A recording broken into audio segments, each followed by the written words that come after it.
Bonsoir tout le monde, j'ai encore quelque chose à rectifier dans l'actualité par rapport à la crise internationale.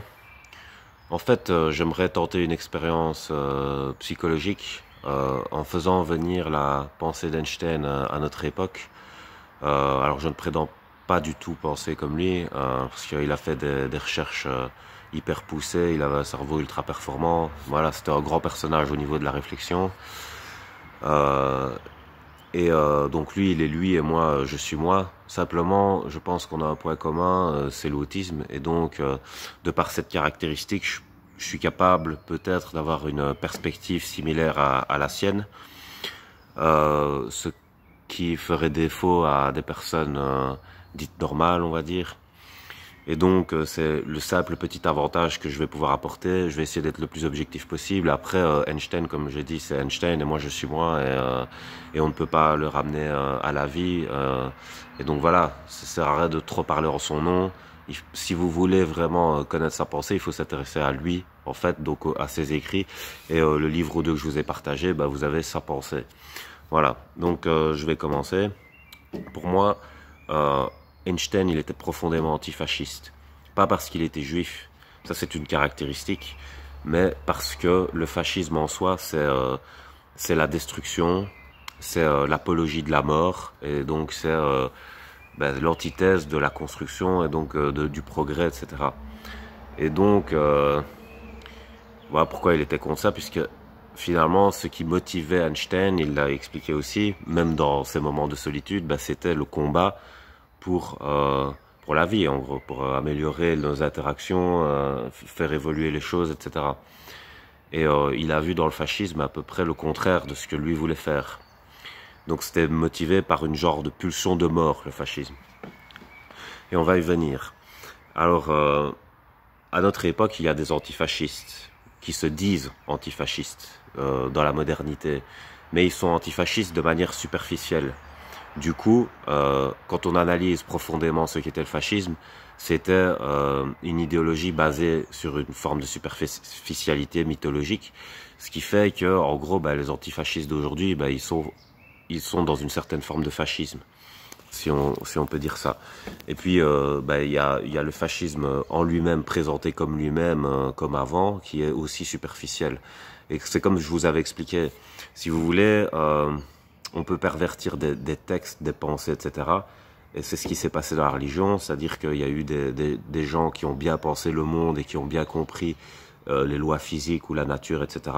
Ils ont voulu partager ça, puis ça a été perverti par des gens qui euh, voulaient répondre à leurs propres intérêts individuels, et ça se passe à toutes les époques. Du coup, bah, c'est eux qui ont pris le dessus au niveau de la communication, ce qui a donné une superficialité dans la religion, en fait. Donc, ça a donné aussi de l'anarchie, puisque la religion, elle est censée se baser sur la condition humaine, ses besoins, etc. Et puis d'un coup, ça s'est décroché, et ça ne se basait plus que sur les intérêts de certains par l'esclavage des autres. Du coup, il y a eu de l'anarchie, et il y a eu des athées, des protestants, etc., qui étaient contre cette superficialité des règles, parce que les règles, en fait, ce sont des points d'appui pour mieux vivre, ce sont pas des absolus à respecter, coûte que coûte, en fait. Sinon, c'est trop psychorigide. La réalité, elle est plus forte qu'une règle que tu as dans ta tête. Et donc, tu dois adapter ta règle à la réalité et pas l'inverse. Et là, on vient dans le fascisme, parce que le fascisme, lui, il veut adapter la réalité à lui-même et pas se changer lui-même pour correspondre à la nature, finalement. Donc ça, c'est le même fonctionnement qu'une cellule cancéreuse, d'accord? Donc une cellule cancéreuse, c'est quoi sa caractéristique? C'est que elle ne comprend pas qu'elle est dans une biologie plus grande qu'elle, et donc qu'elle a un rôle à jouer dans euh, la perpétuation de cette biologie par rapport à sa nature et aussi à sa fonction qu'elle va exercer dans le corps. Elle dénie sa nature et puis ça contamine sa fonction. Du coup, dans sa fonction, bah, elle va faire n'importe quoi. C'est pour ça que vous avez des tumeurs qui sont des excroissances, c'est-à-dire vous pouvez avoir des tumeurs qui vous sortent comme ça du corps, parce qu'en fait votre corps il est censé être fait d'une certaine manière puisque vous êtes humain, et puis d'un coup ben, les cellules cancéreuses elles veulent autre chose, donc du coup elles font des excroissances. Donc voilà, et, euh, donc la cellule cancéreuse, ce qui est caractéristique d'elle, c'est qu'elle elle refuse la transcendance. elle est absolue pour elle-même, la cellule cancéreuse, et vous allez me dire, bah, comment ça se fait alors qu'il y a des amas de cellules cancéreuses, c'est-à-dire qu'elles sont d'accord entre elles. Bah, elles sont d'accord entre elles parce que elles sont liées par cette idéologie de l'absolu du soi, si vous voulez, en dehors de la transcendance. Et donc elles se mettent d'accord pour faire sur ça, pardon, et donc elles évoluent comme ça. Bon voilà. Alors donc ça donne le fascisme à notre échelle. Donc on peut voir ça par l'essentialisation. Par exemple, Einstein, il était juif. Mais qu'est-ce que ça signifie être juif? Ça peut être une confession personnelle ou alors de groupe. Mais ce qui se passe, c'est que quand on soupçonne qu'il y a des liens de groupe, bah, on peut sombrer dans la paranoïa et dans l'essentialisme.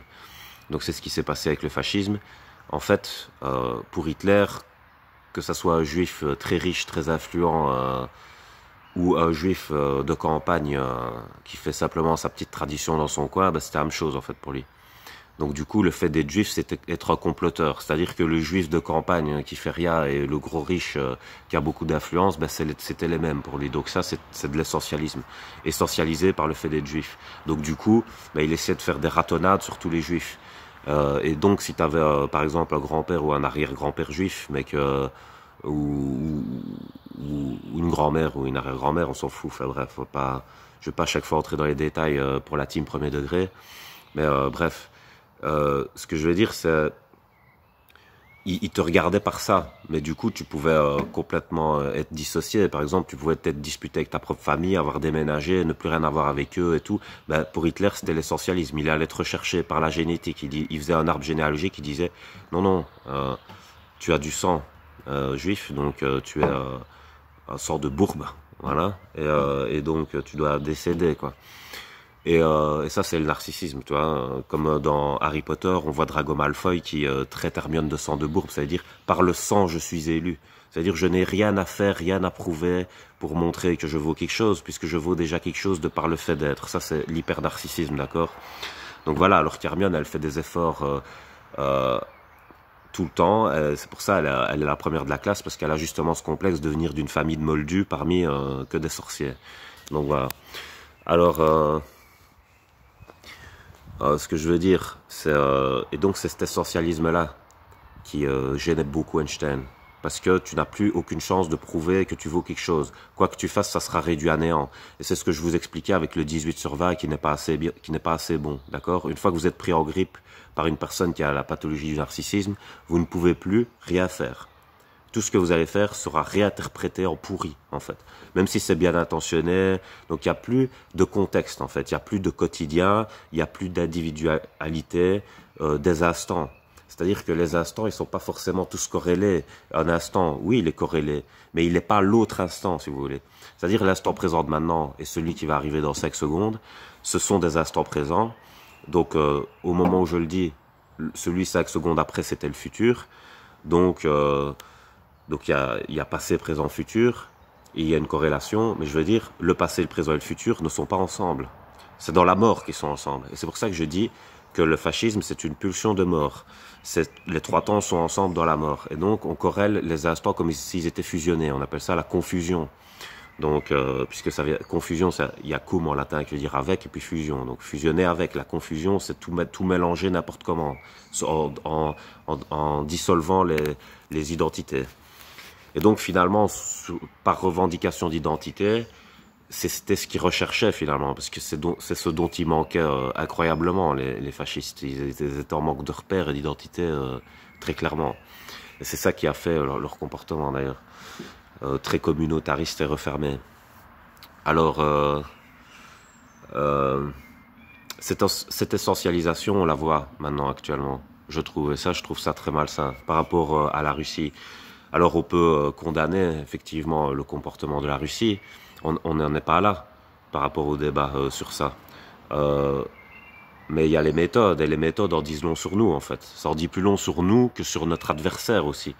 Je sais pas moi, si vous prenez un otage, un gosse, et que vous êtes prêt à le descendre pour 5 €, et que pour vous l'autre c'est le mal, ben je sais pas, voilà, si quelqu'un regarde ça de l'extérieur, des aliens par exemple, bah, ils vont peut-être pas être d'accord avec vous, quoi. Ils vont peut-être penser que vous êtes un monstre, d'accord? Donc si les aliens, ils regardent, s'ils existent et qu'ils regardent de loin, bah, ils pensent peut-être pas la même chose que vous sur vous, en fait, hein. Donc, il faudrait faire attention. Alors, bon, bon, je vais pas revenir sur le débat des aliens, s'ils existent ou pas, on s'en fout. Je vais pas chaque fois tout détailler dans les vidéos, sinon j'en ai pour 150 ans. Mais c'est un exemple, voilà, c'est une métaphore. Alors, c'est voir avec du recul, si vous voulez. Donc, on peut pas essentialiser les Russes, c'est-à-dire s'il y a des Russes qui habitent aux quatre coins du globe, parce qu'on sait tous bien que la Terre est carrée, s'il y a des Russes qui habitent aux quatre coins du globe, ben on peut pas faire comme si ils étaient d'accord en fait, et on peut pas les punir. On peut pas être puni parce qu'on est russe, parce qu'il y a des Russes qui sont certainement libéraux et qui sont pas d'accord avec la politique qui est appliquée, où il y en a qui n'ont pas véritablement de lien, etc. Donc on peut pas essentialiser. Et finalement, quand on fait ça, ben, on pousse l'ennemi à s'essentialiser lui-même, en fait.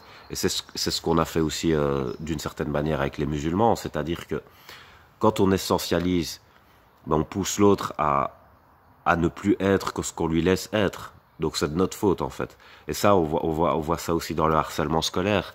Si on ne laisse pas la chance à l'autre de pouvoir s'intégrer, ben, il se désintègre de lui-même. Du coup, ben, il fait comme s'il était un étranger, un adversaire, puisque c'est comme ça qu'on le traite. Donc ça, c'est un peu le paradoxe de l'extrême droite dans un pays, c'est-à-dire que l'extrême droite, et on l'a vu en France, parquer des gens dans des banlieues comme si c'était un zoo, et que et les laisser tomber alors qu'il y a des gens qui sont morts pour ce pays-là. Et puis après, c'est comme ça qu'on traite leur famille. C'est d'une ingratitude monstrueuse. D'ailleurs, banlieue, ça veut dire lieu de ban, donc lieu de bannissement, donc l'exclusion est dans le mot. Donc, il faut pas s'étonner en excluant de base comme ça, bah, d'être rejeté à son tour. Ce n'est que le karma finalement. Donc, l'extrême droite, elle se plaint de quelque chose qu'elle engendre elle-même. Donc ça, c'est très problématique. Donc du coup, ça ne peut pas finir. Alors ça, ce sont les cercles vicieux. Si vous voulez, dans un cercle vicieux très connu, c'est faire de la merde et puis avoir honte. Donc en gros, et puis ça devient de pire en pire. Donc si vous faites de la merde et puis que vous avez honte, la honte va vous faire encore plus de merde. Et si vous faites encore plus de merde, vous allez avoir encore plus honte. Donc du coup, c'est un cercle vicieux qui descend comme ça, jusqu'à la destruction totale. À un moment donné, il faut mettre fin à ce cercle vicieux. Alors je vais vous donner des techniques parce que je suis quand même assez expérimenté dans les cercles vicieux, honnêtement, de par mon vécu. Moi, la technique que j'ai trouvée, c'est il faut pas aller un petit peu dans un bout, un petit peu dans l'autre et se dire j'essaye de faire un peu de tout et n'importe quoi en même temps. Non, ce qu'il faut, c'est se dire pour sortir d'un cercle vicieux, il faut foncer à fond dans dans une des deux caractéristiques négatives. C'est-à-dire vous avez la honte ou le fait de faire de la merde. Vous foncez à fond dedans. C'est-à-dire si vous ressentez la honte, vous foncez en faisant un travail sur vous-même jusqu'à ce que vous ne ressentiez plus la honte. Et vous n'arrêtez pas, vous persévérez comme ça, comme si vous aviez une force comme ça, rotative, et vous êtes pris dedans, et vous devez forcer pour sortir de cette force rotative vers l'avant, en fait. Vous ne devez pas suivre la rotation, vous voyez. Vous devez forcer dans une direction qui ne correspond pas à la force de la rotation. Vous ne devez pas vous laisser aller, en fait. Il faut se reprendre. Il faut avoir de la discipline, quoi. Et donc, il faut soit foncer vers la honte jusqu'à ne plus en avoir, soit travailler sur soi pour ne plus faire de la merde jusqu'à ce qu'on soit assez sage pour ne plus faire de la merde. Donc il faut prendre un des deux bouts, il faut pas prendre les deux bouts en même temps, il faut choisir. Soit on va vers la honte, soit on va vers le fait d'arrêter de faire de la merde. Voilà. Donc ça c'est pour arrêter les cercles vicieux pour les gens qui seraient pris dedans et qui justement iraient vers cette direction. Alors voilà, je pense que, parce qu'on dit que Poutine ressemble à Hitler, mais je suis désolé, mais moi quand j'analyse, c'est pas ça que je vois, et je pense que c'est pas ce qu'Einstein dirait non plus, parce que Poutine a tendu 150 000 fois la main pour des négociations, et ce n'est pas du tout ce qu'Hitler faisait. Et c'est d'ailleurs ce que je vais expliquer dans cette vidéo, je vais expliquer le comportement d'Hitler, comme ça on va plus faire de confusion, mais par contre vous allez reconnaître des comportements de certaines personnes d'ici, donc il y aura de quoi se remettre en question pour ces personnes-là. Alors, Hitler, ben, il était atteint d'un narcissisme quand même très élevé, il avait un complexe d'infériorité, donc il se sentait moins bien que les autres, je pense. Et du coup, bah, il a fait une compensation par un faux self en se sentant meilleur que les autres de manière absolue. C'est-à-dire qu'il voulait plus qu'on le remette en question à un moment donné. Il voulait plus rien savoir. Donc Hitler, il ne voulait pas débattre avec ses opposants politiques. Donc ça, c'est un signe, c'est une caractéristique. Euh, mais par contre, ce qu'il pouvait faire, c'est une méthode que les narcissiques font, c'est de faire semblant de vouloir discuter pour pouvoir rejeter la faute sur l'autre.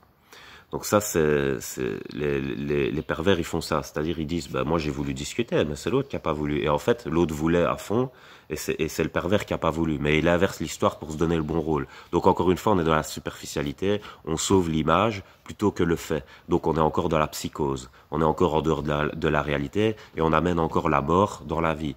Donc ça, c'est pas bon. Et donc du coup, Hitler, il faisait des phases comme ça. Autre phase perverse que Hitler a faite, il a fait incendier le Reichstag, puis il a accusé les communistes. Je sais pas si je l'ai déjà dit dans cette vidéo, mais c'est pas grave. Au pire, c'est pas grave si c'est bien répété pour qu'on comprenne.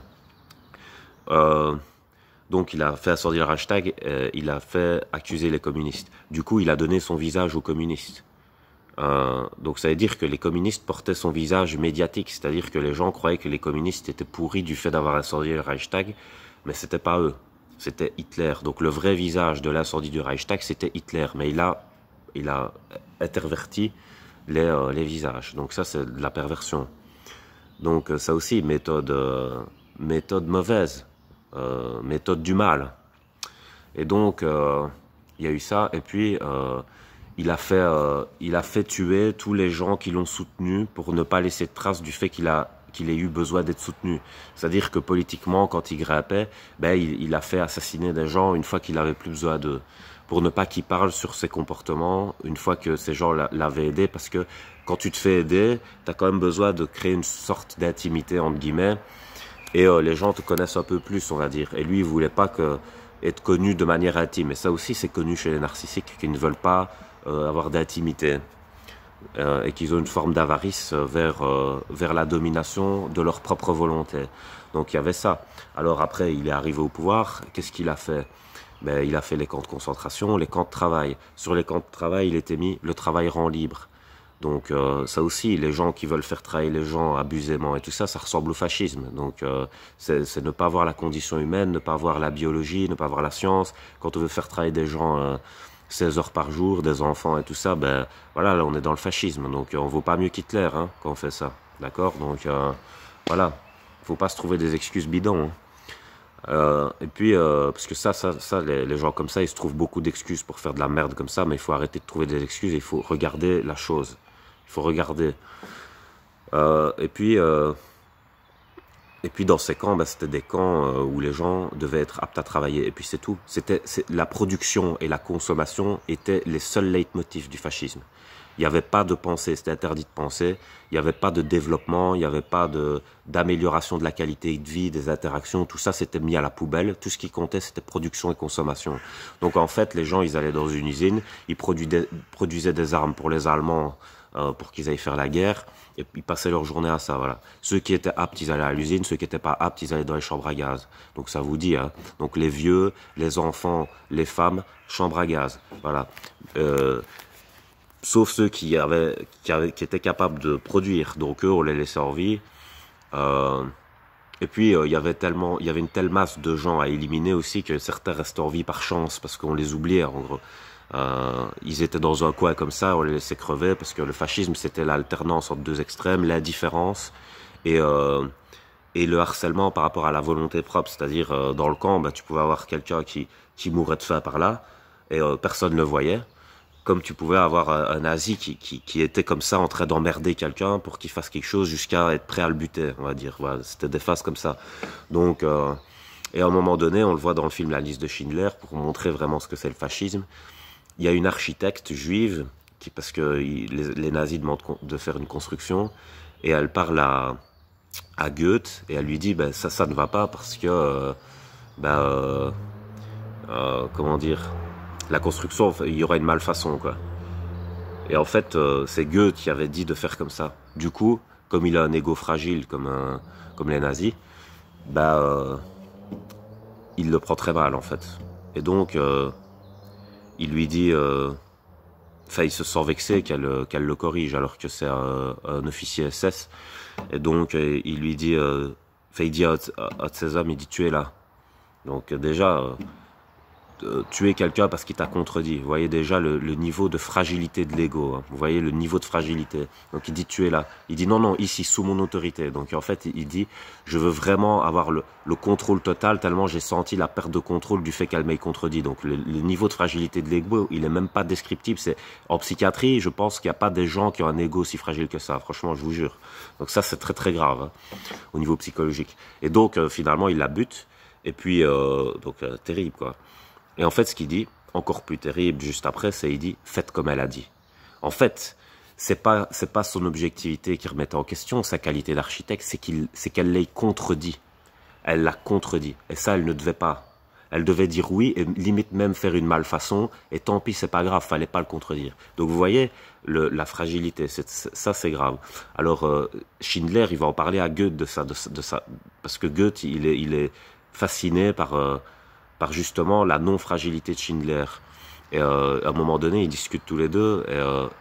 Et Schindler, il lui dit ce que c'est le vrai pouvoir. Il lui dit, le vrai pouvoir, c'est pas de contrôler quelqu'un, mais c'est d'accepter aussi. Parce que quand tu as la maîtrise de soi, tu acceptes de pas avoir la maîtrise sur l'autre, si tu veux. Donc en fait, le vrai maître, il est au juste milieu entre la maîtrise de lui-même et la maîtrise de l'environnement. Mais si tu ne fais que maîtriser l'environnement, ça veut dire que tu es esclave de toi-même, esclave de ta volonté. Si tu es esclave de ta volonté, d'une certaine façon, tu es esclave de quelqu'un. Donc si tu es esclave de quelqu'un, tu n'es pas dans une réelle maîtrise. Donc en gros, ce que Schindler essaie de lui expliquer, c'est si tu libères un homme, si tu es capable de libérer un homme et de le pardonner, tu es bien plus fort que celui qui est esclave de lui-même. En gros, c'est ce qu'il essaie d'expliquer. Et donc Goethe, il veut faire ça avec un jeune juif quand il essaye d'enlever les taches dans la baignoire, je crois. Et le truc, c'est que le jeune, il va ramener encore une fois Goethe à une critique de lui-même et ça ne lui va pas. Et Goethe, il va quand même dire je te pardonne, parce que le jeune s'excuse d'avoir fauté et tout, et Goethe, il veut essayer de devenir meilleur, donc il dit je te pardonne. Et puis le jeune part, et puis on voit, il a dit je te pardonne. Et puis il est comme ça en train de réfléchir, je te pardonne. Et on voit qu'il n'y arrive pas en fait. On voit que qu'il se sent inférieur d'avoir accepté l'excuse du jeune en fait. Il se sent inférieur d'accepter des excuses. Et donc, quand le jeune est en train de marcher comme ça, il prend son fusil et il tire, et forcément personne bouge et puis il finit par le toucher, donc il le tue. Donc vous voyez, encore une preuve de fragilité d'ego. Donc en fait, tout ce que je vous explique là, c'est contre ça qu'Einstein il était. Et donc dans les médias, tous ces égos fragiles que vous voyez, tout ça, dans le futur, tous ces gens-là, ce seront des fascistes, d'accord? Donc on peut le voir maintenant, et Einstein il a vu venir le fascisme, et c'est pour ça qu'il est parti. On peut le voir maintenant, ça. Et moi je m'en fous de l'endroit d'où ça provient, parce que les gens, ils sont parano, donc ils croient que parce qu'on défend un point de vue, comme je vous l'ai dit, c'était avec moi ou contre moi, donc ils croient que parce que la Russie peut avoir raison, entre guillemets, sur certains points, c'est dire qu'on est méga pro-russe. Alors que non, c'est juste, il faut pas être fasciste, c'est tout, d'un côté ou de l'autre. C'est inacceptable d'où que ça vienne, même des Russes. Si des Russes ont un comportement fasciste, c'est inacceptable aussi. Donc, quand on est à l'ONU, on discute de ça, on discute de l'antifascisme, voilà. On a fait les droits de l'homme pour ça. Le capitalisme sauvage, c'est une forme de fascisme, puisqu'il esclavagise des gens et il les fait mourir pour son propre intérêt personnel. C'est une façon de voir à la Hitler. Donc, voilà. Comme je vous dis, c'était essentialisé sur la consommation et la production. Les gens allaient à l'usine où ils crevaient et leur vie, ce n'était que ça. Donc ça n'avait pas de sens. C'était comme le mythe de Sisyphe, finalement. Et c'est d'ailleurs pour ça qu'Albert Camus a écrit ça. D'ailleurs, parce qu'Albert Camus, c'était aussi un libéral qui était antifasciste et il n'aurait pas accepté ça non plus. Donc faut arrêter de dire que des gens seraient dans notre camp alors qu'ils n'y seraient pas. C'est comme certains catholiques qui sont racistes. Mais oui, mais Jésus, il avait un discours universaliste. Donc si Jésus, il était présent actuellement, il serait contre les gens racistes et il dirait vous êtes des pharisiens. Donc il faut voir la réelle pensée des personnages qu'on admire et pas ce qu'on veut voir d'eux à travers sa propre pourriture en fait. La pourriture intérieure qu'on a, parce que ces personnages ne nous ressemblent pas du tout peut-être en fait. Peut-être qu'en fait s'ils étaient là, ils seraient nos ennemis. Donc ça, il faut bien se le dire. Et voilà. Il y a eu l'abbé Pierre aussi qui a été résistant et après il a fait Emmaüs, les logements pour les gens et tout, parce que il a compris que tout ça n'avait aucun sens et qu'il fallait se recentrer sur l'humain. Donc pour permettre à des humains de se loger, ben, c'était essentiel. Puis c'est associé à Coluche, parce que Coluche a fait les Restos du Cœur, donc se loger et manger. Donc ils retournaient vers les besoins essentiels des humains et plus de produire comme ça des armes pour tuer d'autres humains, et que ça sert à rien d'être dans une frénésie de haine comme ça, parce que c'est pas le but de la vie. Il faut remettre en perspective le but de la vie, pourquoi on est ici. C'est une aventure unique. Les circonstances qui font que la vie puisse naître sont à la limite du miracle, et puis on vient gâcher ce cadeau comme ça en faisant ça avec. Mais c'est triste, franchement, voilà, c'est triste. Donc il y a d'autres choses à faire, donc il faut se réactualiser, il faut se recentrer et se dire, ok, il y a eu plein de merde avant, il y a eu plein de haine, mais ça peut se stopper aujourd'hui, on a encore un futur, et dans ce futur, il peut y avoir des belles choses qui font que l'aventure de la vie aura valu la peine. Voilà, moi c'est ça que je pense.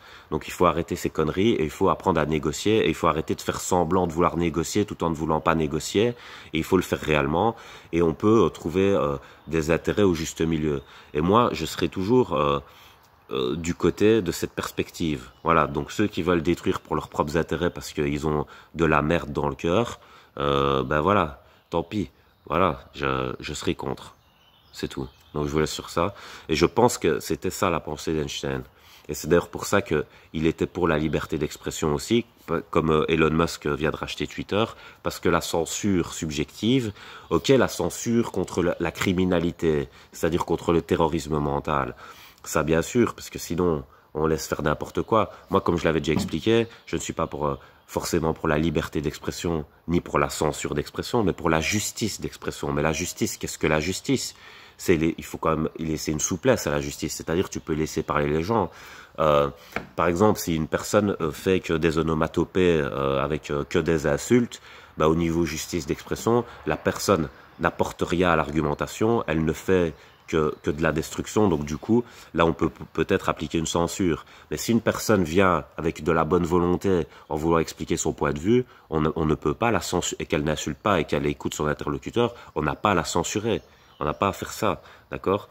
Et si on veut censurer, ça veut dire que l'autre dit des choses qui nous font mal en nous, peut-être, et qu'on est dans le déni de ça. Donc, c'est peut-être intéressant d'être confronté en miroir à ce qui ne va pas. Comme ça peut nous permettre de nous améliorer ou de nous réparer. D'ailleurs, c'est dans le bouddhisme qu'on dit ça. Je crois que c'est le Bouddha qui a dit ça, qui a dit celui qui vous montre vos défauts vous fait un cadeau. Parce qu'en fait, il t'apprend à te connaître mieux, donc tu existes vraiment au final en apprenant à te connaître mieux, et aussi tu peux t'améliorer, parce que si t'as pas de miroir sur toi, sur tes défauts et tout ça, bah, tu vas rester dans une genre de frénésie, de cercle vicieux, d'erreurs répétées au final. Donc c'est un luxe que certains n'ont pas d'avoir cet effet miroir, il y en a d'autres qui prennent ça pour quelque chose de mauvais. Donc en fait ça dépend des lacunes qu'on a eues dans nos vies, dans nos expériences personnelles, et voilà, je pense que le narcissisme il naît d'un déni d'existence, et donc c'est action-réaction. Il y a un genre de déni d'existence dans un sens et puis une repoussée de volonté d'existence dans l'autre. Et ça, c'est comme ça que naissent les communautarismes.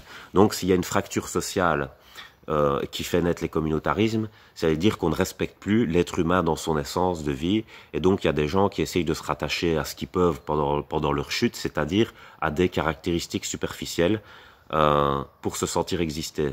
Du coup, si on laisse aller ça trop longtemps, ça laisse des opportunités à des idées fascistes de monter. Donc il faut respecter plus l'humain, et du coup, le fascisme risque moins de revenir. Et sinon, ça va être chaque fois un cercle vicieux. On respecte pas l'humain, et puis boum, vengeance, et puis les rôles s'inversent, et puis celui d'au-dessus recommence à ne pas respecter l'humain, et puis boum, vengeance, et ça s'inverse, et ça va être des cercles vicieux comme ça, à l'infini, de méchanceté, de haine, et de non-sens de la vie.